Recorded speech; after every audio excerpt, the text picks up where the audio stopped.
So, ladies and gentlemen, I welcome you to another exciting episode of Protagonist Chronicles, the show where change makers share their journeys. I am Samson Adeleke, and today we are diving into the vibrant world of art and design with a Nigerian artist that is blending heritage, technology, and bold innovation. My name is Chuma Anagbado. I'm an artist and designer working out of Lagos, Nigeria. I think the last time that we met and we have conversation like this was in Nairobi. That was around 2023, right? Yeah. How was life since then? It's been in the right direction, I would say. Good. Good. I've had to move back to Lagos and found my way, reestablished my practice and growing it as an artist. I want to take your mind back a bit to when you started your career. Did you find the art or the art find you? Which is which? I think it's both. I'd say art chose me, Art chose me. I love that. I have always tried to move away from art at certain times in my life, but somehow it just pulls me back in. So I would say the first one would be growing up in school, secondary school, trying to. I remember a very heated conversation between my mother and the art teacher, and at the end of the day, there was a compromise that I would do both home management and fine art. So that's art coming back again. And then I was again supposed to do civil engineering, science student in secondary school. I'd gotten admission to study civil engineering like my dad, and I was on my way to that to register in FUTO, Federal University of Technology, Owerri. And I got to the school, saw my name and everything, but I just told myself, this is not what I want to do.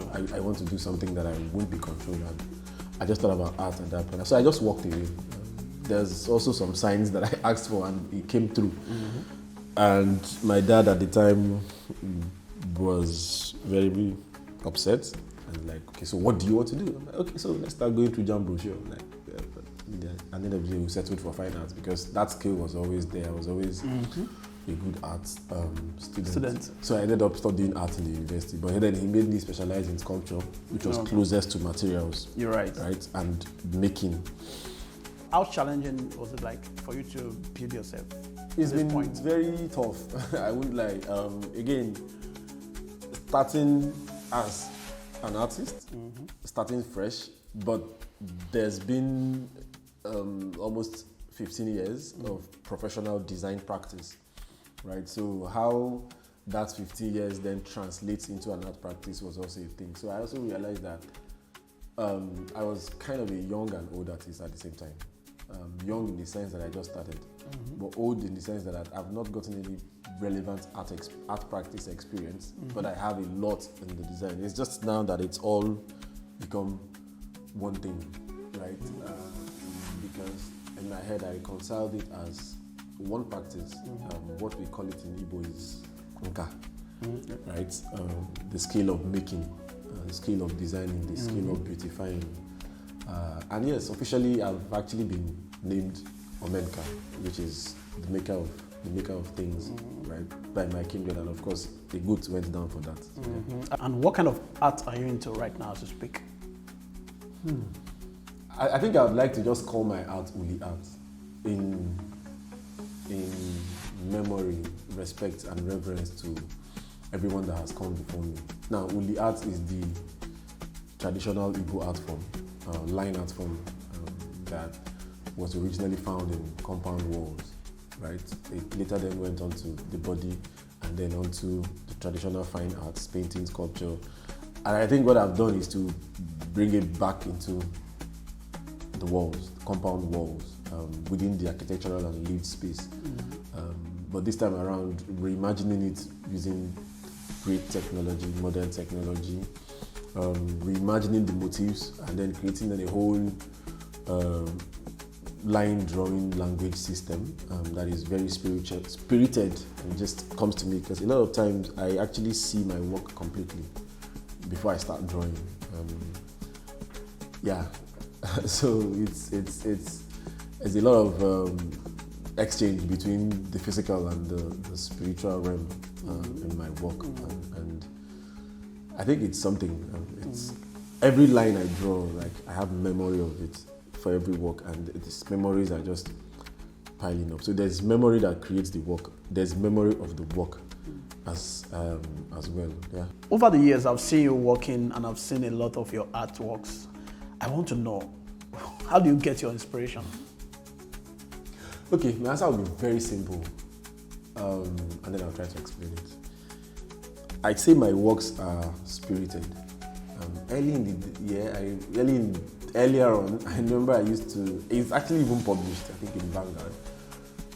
Spontaneism as an art form until I started moving away from labels, because it's spontaneous. I've come to see that spontaneity is actually spirited in the sense that the message comes, right? I could be playing snooker or watching movie or hanging out with friends, and then something happens. Maybe wind blows one leaf there, or like one of the works I created, Akwandichi, the Cry of the Ancestors. I was just somewhere hanging out with some friends, and then there's this wind, and then there's a way these plants just moved, and the image appeared, and I was like, guys, let's call it a day. I have to go, and I went home and put that down.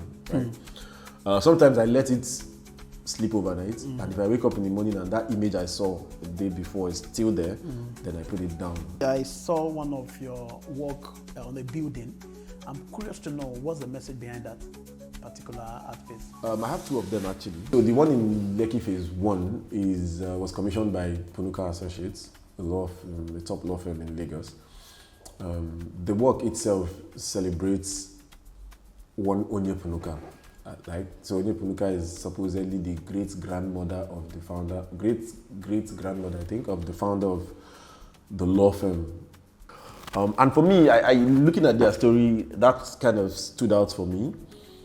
Here was this woman that was entrepreneurial, that was a builder of community, that was a builder of dreams, that was someone that manages homes, that ran a home, and somehow she was able to all put it together, right? I chose to then bring out her story, right? My thinking was, if her existence has been what inspired the naming of the law firm, then it's only right that I also honor her, right? Because beyond that place that she was just mentioned as Onye Punuka, I couldn't find any other reference of her. Now, let's talk a little bit about the materials that you use in creating some of your arts. What kind of materials do you use, and why do you use those materials? So, tracing back from when I started my research, my postgraduate research in transferring aesthetics onto hard surfaces, illustrations and all of that, I had experimented with so many materials. I'd done wood, printing, etching, done metal, cutting, etching, I'd done fabric, screen printing, stitching, so all sorts. I even studied as far as outdoor gardens, creating. So I collected quite a lot of references, materials from across the world, Europe, Africa, and my research book is quite loaded. And then I put that aside. So coming back into art practice, I think it kind of came back out. So I found myself, I printed on canvas, and it wasn't really, it was okay, it was good, but I wanted more. I wanted to something very tactile, right? And being a trained sculptor on the Benin Art School, I went back to what I knew. So we used to do patterns on wood and then carve them with the V-chisel. Of course, that's very tedious, and I just thought about, okay, what's the latest chisel? And I realized, the laser machine had worked with it. So I perfected this process, this art form, in Nairobi, and that was on wood. But coming back to Nigeria, I faced some challenges in terms of finding seasoned wood that would not fold or buckle or get eaten by termites or insects. A local issue, and I started pushing towards what material can I use to replace this. So this was happening, and on a parallel, there was also the desire from me wanting to return my art back onto the architectural space, right? Like my ancestors had during Ulie. So in a bit to reimagine what they had. So these two things were happening, and I think they met at a point. At that point they met was a material that could stay outdoor and last as for like literally it's plastic. You can stay forever outdoors, and that's acrylic. Wow, Like acrylic. Talking of which, acrylic, Yeah, and I would really love to see how it works. I don't know if we can just walk to your studio to witness how you do that. Yes. So this is where the magic happened. Yes. This is where I am. And what does this place mean to you? That's a very. I've not been asked that question before. I think I would use a 3-letter word, Zen. Zen is that space where you become yourself. Like you just literally be. So I think this studio, this my workspace, is a manifestation of something that have always been in my subconscious. A space where I can sit and just be myself, like that maker that just create stuff. And just like you said, it's something that you imagined in the past and now it has become reality. How long does it take you to put these things together? Okay, so you are part of this, you did a... Obviously. So when we talked about this 2022 yeah. in Nairobi, I would say long and short. But this as a dream is essentially 3 years. 3 to 5 years. And in your industry, how important it is to have a space like this? Very important. I think it's very important globally as an artist. You need to have your workspace, like studio. So it is in your studio that all the thinking goes on, all the mistakes, all the errors, I mean, you really can't be an artist if you don't have a studio. And when I mean a studio, it's not just a place where it makes, I mean, a lot of artists use that, but the ideal thing is to have a workspace where you actually make your stuff. So you're right. A studio changes things. It allows you to make a lot more creative work, to be more daring. It also then puts structure around things. And putting this place together is something that really wowed me when I entered this place. And I'm curious to know, how was it like before? What was the process? How do you get your work done when this place was not like this? Oh, I basically work from home. I create my drawings, digital work, and then I get to Mushin in Nigeria. In Nairobi, I was working with people like Mushin. In Lagos, I go to Mushin and work. But it was very difficult because it takes a lot of time, right? So it's difficult to find someone that would put on their machine for 20 hours, 15 hours. In a place like Lagos, there's power issues. That's like a whole day. So the guy will tell you, I prefer to do a few things, like have working and then just make a lot of money at the end of the day. So, but I found someone who was very, very patient, considerate, price-wise, because it's actually very expensive creating my work. Yeah, so in the past you were using this pallet wood, right? And now you are using acrylic. How do you manage the waste? In my journey to creating work that would be outdoor and be able to withstand the weather, I'd gone from wood to this acrylic. Right. The material. Which of them generate more waste? They both generate waste, but I also then have created a policy of zero waste from my studio. Wow. So nothing leaves here as a waste material. So these are cuts from me creating an artwork. This, for instance, was for the piece in Lekki. But all of this, I started thinking, and one day I had the breakthrough that I wanted to create something that would be of installation quality. In what sense? In the sense of critical value. Okay. In the sense of material use, in the sense of innovation, and in the sense of telling a story. Just putting all of that out together. I'm just enjoying this, right? So I started cutting circles, like beads. Yeah, I started trying to break them manually, but it got to this point I started making beads. Now, this is inspired by the waste beads Okay.